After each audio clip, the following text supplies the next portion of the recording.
We're now in Filipino. We're now in Filipino. Listen very carefully. Basahin ang kwento at isalaysay ang nangyari. Where is the book of Si Onyok, ang mahiyaing manok? Saglit lang, Tita Len.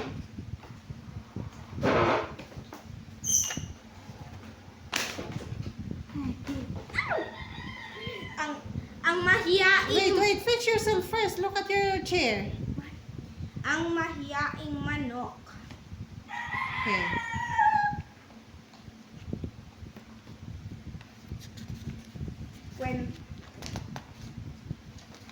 Parang hindi napapagod ang mga manok ni Mang Oka. Pag nagsimula ang isa, susunod ang iba. Sa pagtilaok halos oras-oras mula umaga hanggang tanghaling tapat, hanggang hapon, hanggang hating gabi.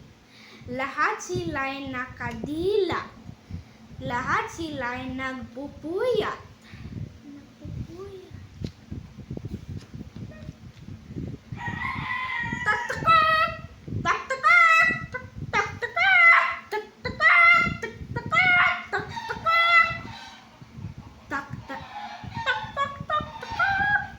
Si Onyok, ang bunsong manok, ang bukod tanging nagmumukmuk.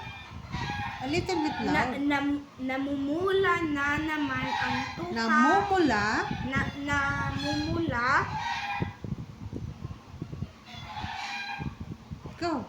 Na naman ang tuka pero hindi pa rin makatilaok. Those are the ones laughing at Onyok. Those chickens, you hear them. Yeah, go ahead.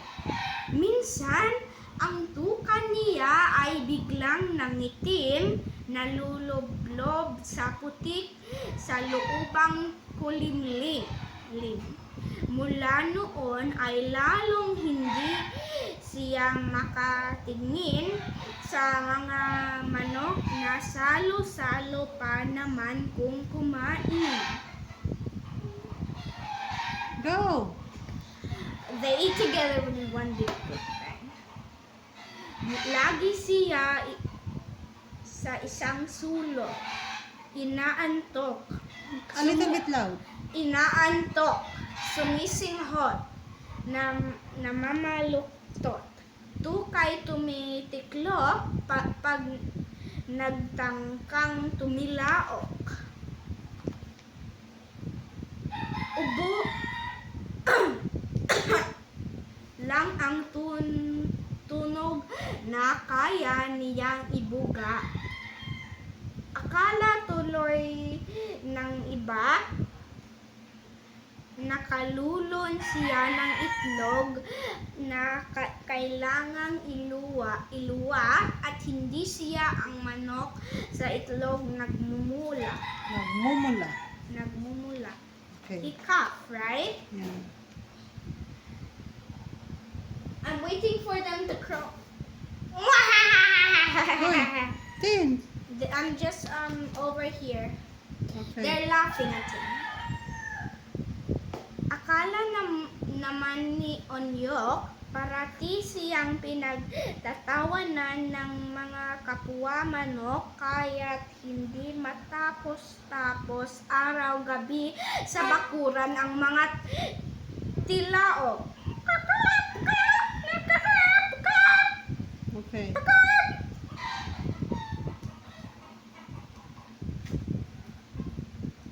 Onyok.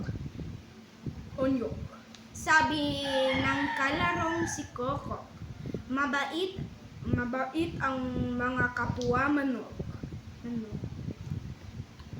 Gusto ka lang nilang matutunong sumunod. Ha? Gusto ka lang nilang matutong sumunod. Mag-inasyo sa pagtilaok.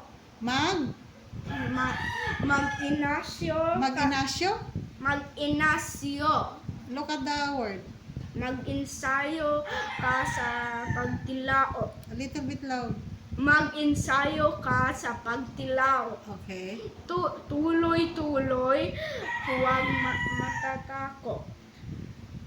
hindi rin lang titilaok ng ubos lakas, lubos-lubos. Mahal ng kaibigang Koko, bakit kasi isinilang pa ako?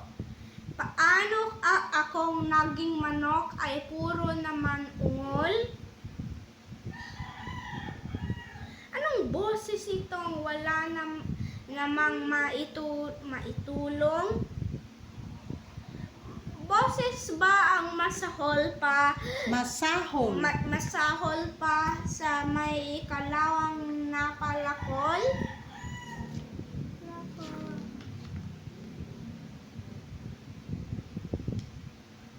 Nakikinig sa tabi ang butihing ina. Hinimas si Onyok, kinantahan, pinatawa. Onyok, o Onyok ko. Wala nang gaganda sa boses mong dahil musmus ay nanginginig pa. Nanginginig. Okay. Umurok si Onyok at lalong napasinga. Tumungo at sinubukang tumilaok mag-isa. Onyok, tumingin ka sa lahat ng manok. Walang nakatungo kapag tumilaok. Go. May palong o wala, puti man o pula, masayang nagigising. Again, masaya. Masayang nagigising ng masaya, nakatingala sa langit, pinapagpag ang gilid, nagpupugay sa sarili at sa paligid.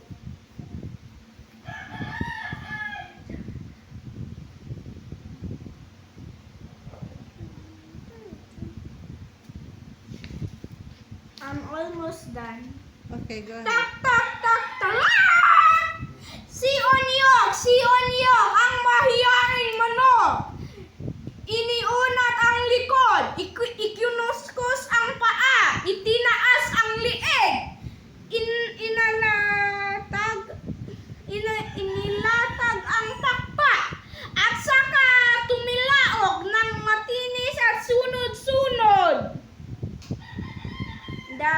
The other roosters are cheering for him. Yeah, the rooster of our neighbor is. Go ahead. Is crowing and crowing. Good. Just like Mang Oka's roosters never stop to crow. Okay, go ahead. Ngayon hindi mapigilan ang batang ni Onyok. Ang batang si Onyok. Minsan, ang sabi ina at kay Koko, paglaki ko, ako naman ang magtuturo sa mga mahiyaing batang manok kung paano ang pagtilaok. Una, iunat ang likod.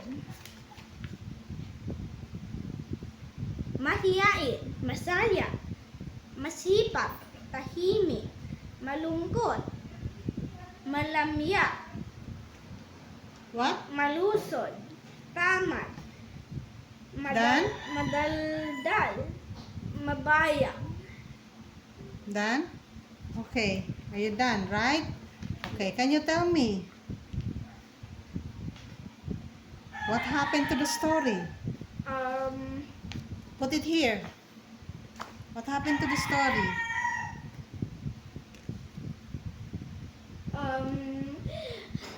You know what? I understand. On Yok's, Mang Oka's roosters are not tired of crowing, but there's one who is tired of crowing. Onyok. Onyok is a little rooster, and he's shy to crow, and he hides from his neighbors, thinking that they would say no whenever whenever they are eating together. They won't even join. They're crowing Why Onyok shy? because he thinks that that everyone is laughing at him. Is that bad or not? Huh? Is that bad? The what? Laughing at your friends? Yeah. But That's bullying. they're not bullying. They're just having a crow lesson because they're also shy. Okay. And also the Onyok ran into the mud, but Mang Oka cleaned him and he said, "My dear friend Kokok, teach me to crow." He teach Onyok to crow, and then they said, si Onyok, ang mahiyaing manok, magtumilao," like that. And after that, you know what? That all of this is very there's a sad part and a happy part, and Because Onyok don't know how to. the crow, but now he knows. Okay. Okay. Here's the next question. What do you want me to recite? Recite a Filipino folk song.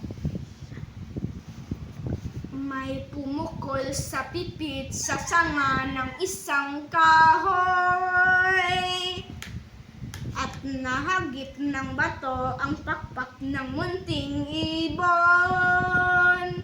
Dahil sa sakit, di na nakaya pang lumipad, at ang nangyari ay nahulog ngunit parang taong bumigkas. Look at me. Mamang kay lupit, ang puso mo'y dinanahabag. Pag pumanaw ang buhay ko, may isang pipit na naiyak. Two more times. May pumukol sa pipit sa sanga ng isang kahoy, at nahagip ng bato ang pakpak ng munting ibon. Dahil sa sakit, di na nakaya pang lumipad. Pag pumanaw ang buhay ko, may isang pipit na iyak. Focus. I want you to concentrate. Go May ahead. pumukol sa pipit sa sanga ng isang kahoy. Look at me. At nahagip ng bato ang pakpak ng munting ibon. Dahil sa sakit, di na nakaya pang lumipad. At ang nangyari ay nahulog, ngunit parang taong bumigkas. Mamang kay lupit, ang puso mo'y dinanabag. Pag pumanaw ang buhay ko, may isang pipit na iyak. May isang pipit na iiyak. May isang pipit na iiyak. Okay. Next question. Ikwento ang iyong paboritong kwento. What? What do you mean? What do you mean? Tell the story that you love the most.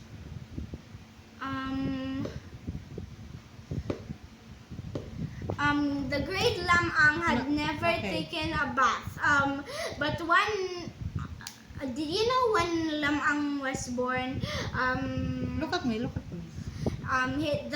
His mother and the wife and the husband and wife gone away, but without even knowing that that his wife was already pregnant, he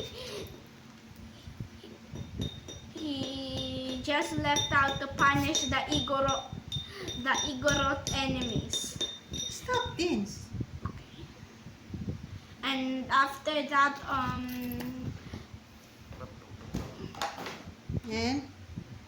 and then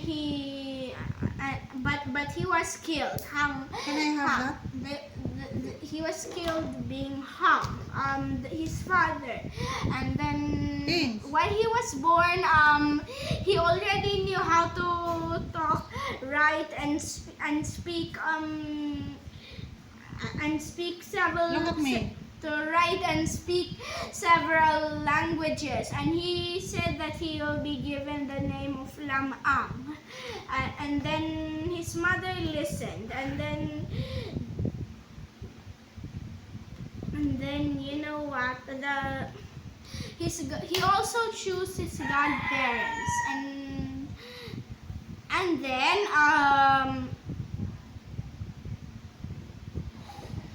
then he grew up to be a hero, and then he dreamed that his father had been hung, and then he was the one who successfully punished the Igorot enemies, and then he rested on the soil for a while, and he became dirty.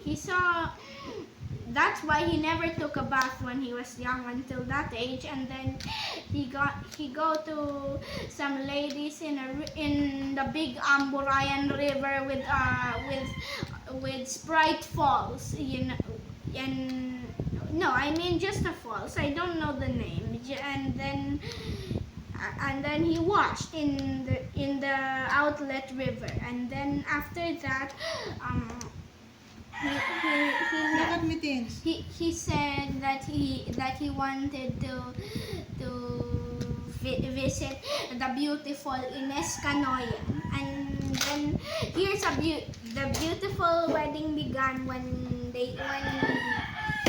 there were so many suitors, kings from faraway lands like Americans, Latin Americans, Brazilians, from every nation. The crowd, Lam-ang's big rooster with long yellow legs crowed loudly, and the crowd was astonished when the other stone house near Ines Canoyan's house fell, and then his dog barked, and wonder of wonders, those crumbles build up the house again.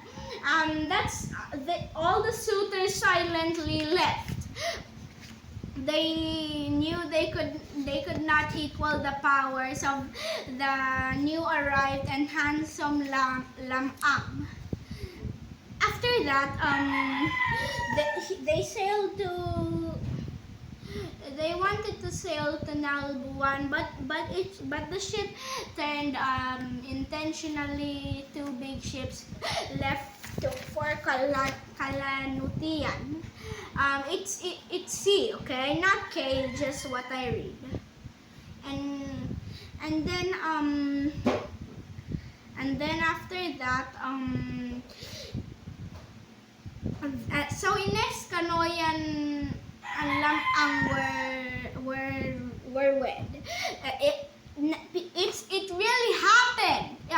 People remember it as the largest wedding in the history of Ilocos. Some people say that Ines Canoyan and her neighbor house had bahay kubo, but actually they had beautiful stone houses. But unlike poor people who had, Hindi. a bahay kubo, the poor house, Hindi. And then they came for Nalbuan, one big ship, and then after that, when they arrived at Nalbuan, they lived. He wanted to kill a shark, but he failed sadly. He was caught instead, but he was not really dead. Ines Canoyan took the bones of himself. The bones moved again, and and he came back to life and lived with his rooster and gray dog, and they lived happily ever after. Okay, what's the title of that story? The Biyag ni Lamang.